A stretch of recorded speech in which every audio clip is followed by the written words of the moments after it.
Hi everybody, it's Mena. Welcome back to my channel, or if this is the very first video that you're seeing of me, then welcome to my channel. Please be sure to hit that subscribe button down below if you didn't already. I post every day except for Tuesday and Friday afternoon sometimes. And today in this video, I'm going to read you guys the Velveteen Rabbit,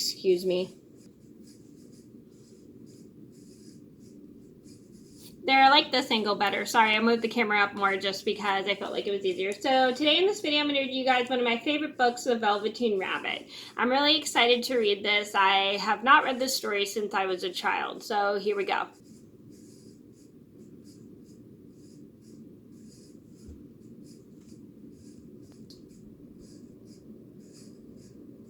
Sorry, I accidentally paused the camera.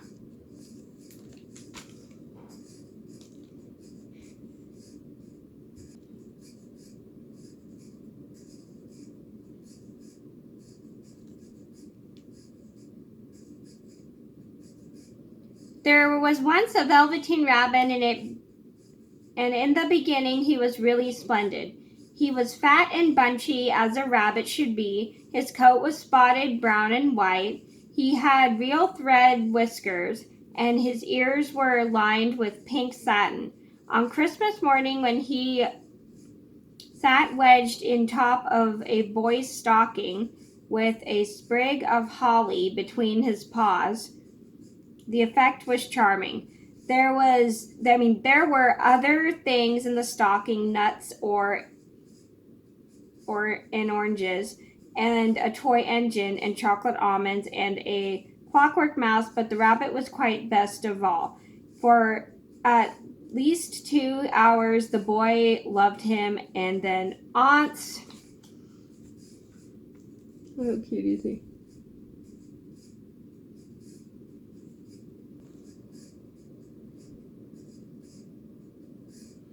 And uncles came to dinner, and there were great rustling of tissue paper and unwrapping of parcels, and in the excitement of looking at all of the new presents, the Velveteen Rabbit was forgotten.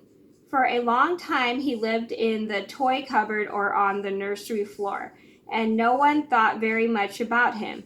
He was naturally shy, and being only made of velveteen, some of the more expensive toys quite snubbed him. The mechanical toys were very superior and looked down upon everyone else. They were full of modern ideas and pretended they were real. The model boat, who had lived through 2 seasons and lost most of its paint, caused the tone from them and never missed an opportunity of referring to his ringing in technical terms. The rabbit could not claim to be a model of anything, for he didn't know that real rabbits existed. He thought they were all stuffed with sawdust like himself, and understood that sawdust was quite out of date and should never be mentioned in modern circles. Even Timothy, the jointed wooden lion, who was made by the disabled soldiers and should have had broader views, put on airs and pretended he was connected with government. Between them, all the poor little rabbit was made to feel himself very insignificant and commonplace, and the only person who was kind to him at all was the skin horse. The skin horse had lived longer in the nursery than any of the others. He was so old that his brown coat was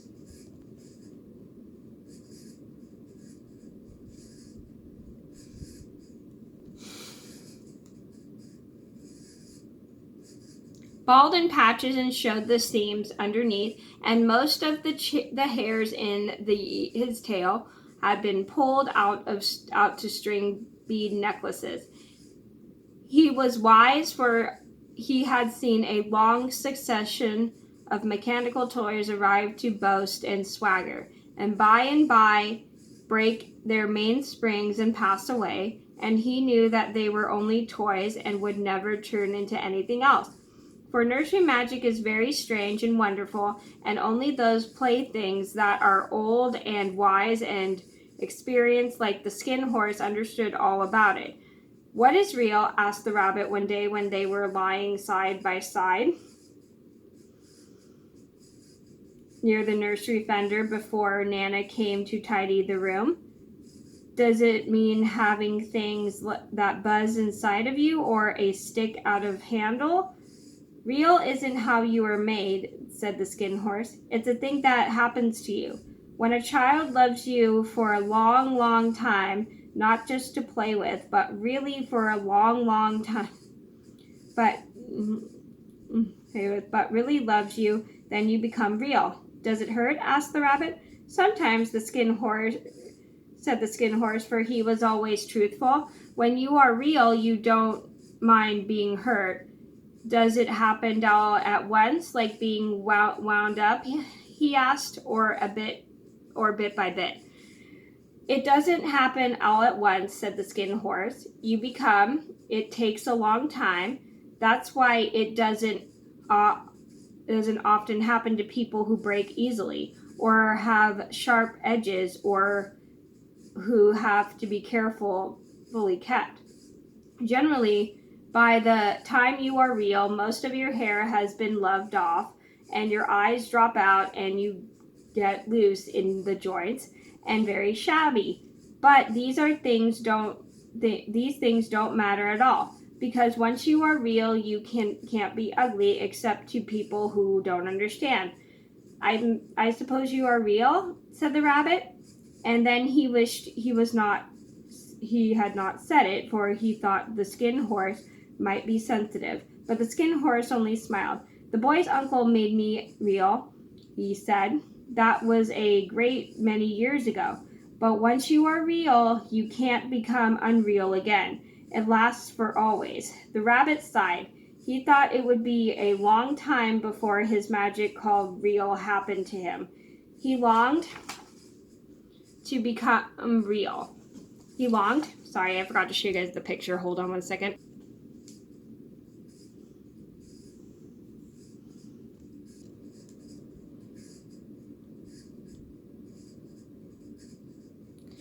To become real, to know what it felt like. And yet the idea of growing shabby and losing his eyes and whiskers was rather sad.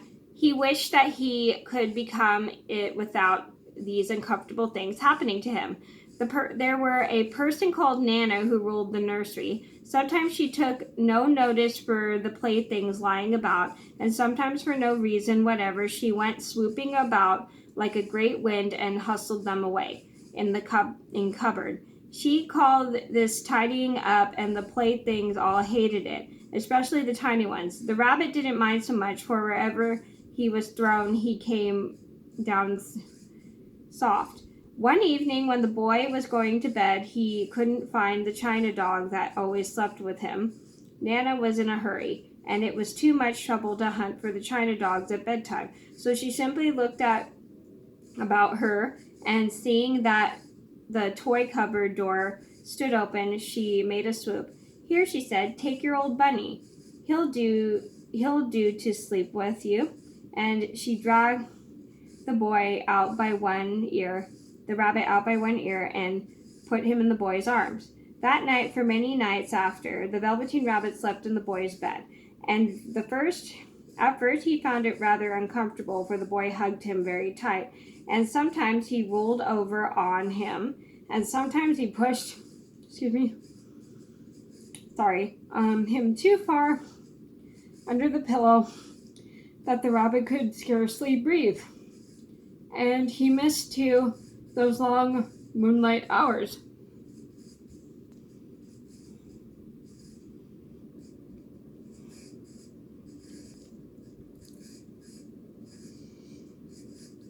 Sorry about that. That just made me cry for a second. It's such a cute book. Get to the next page, Mena. Anyway, in the nursery, when all the house was silent and his talks with the Skin Horse, but very soon he grew to like it, for the boy used to talk to him and made nice tunnels for him under the bedclothes. That, he said, were like the burrows the real rabbit lived in. And they said they had splendid games together in whispers. When Nana had gone away to her supper and left the nightlight burning on the mantelpiece, and when the boy dropped off to sleep, the rabbit would snuggle close under his little warm chin and dream with the boy's hands clasped close around him all night long. And so time went on, and the little rabbit was very happy. So happy, he never noticed how his beautiful velveteen fur was getting shabbier and shabbier. Excuse me. I'm sorry, this book is just making me cry. And his tail's coming unsoon, and all the pink rubbed off his nose where the boy had kissed him. Spring came, and they had long days in the garden, for wherever the boy went, the rabbit went too. He had rides in the wheelbarrow, and picnics on the grass, and lovely fairy huts built for him under the raspberry canes, behind the flower border. And once when the boy was called away suddenly to go out to tea, the rabbit was left out on the lawn until long after dusk. Nana had to come and look for him with the candle, because the boy couldn't go to sleep unless he was there. He was wet through with the dew, and quite earthy from diving into the burrows the boy had made for him in the flower bed, and Nana grumbled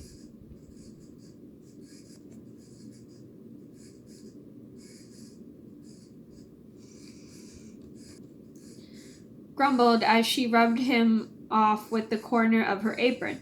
"You must have your old bunny," she said. "Fancy all the fuss for a toy." The boy sat up in bed and stretched out his hands. "Give me my bunny," he said. "You mustn't say that. He isn't a toy, he's real." When the little rabbit heard that, he was happy. He knew that what the skin horse had said was true at last. The nursery magic had happened to him. Once he was a toy no longer, he was real. The boy himself had said it. That night he was almost too happy to sleep, and so much love stirred in his little sawdust heart that it almost burst, and into his boot-button eyes that was long ago lost their polish, there came a look of wisdom and beauty, so that even Nana noticed in the next morning that when she picked him up and said, "I declare if that old bunny hasn't gotten quite as knowing expression." That was a wonderful summer. Near the house where they lived, there was a wood, and in the long June evenings, the boy liked to go there after tea to play. He took the Velveteen Rabbit with him, and before he wandered off to pick flowers or play with the brigands among the trees, he always made the rabbit a little nest somewhere among the bracken, where he would be quite cozy, for he was a kind-hearted little boy, and he liked the bunny to be comfortable. One evening, while the rabbit was lying there, watching the ants that ran to and fro between his velvet paws in the grass, he saw two strange beings creep out of the tall bracket near him. There's the Nana and the bunny, and there's the little boy and the bunny.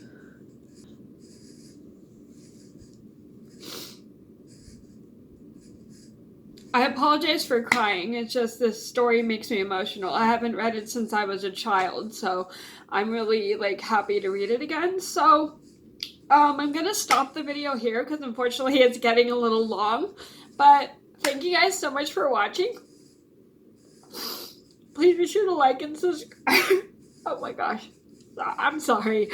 If you haven't already, I post every day except for Tuesday and Friday afternoons sometimes. And I'll see you in another video soon. Bye!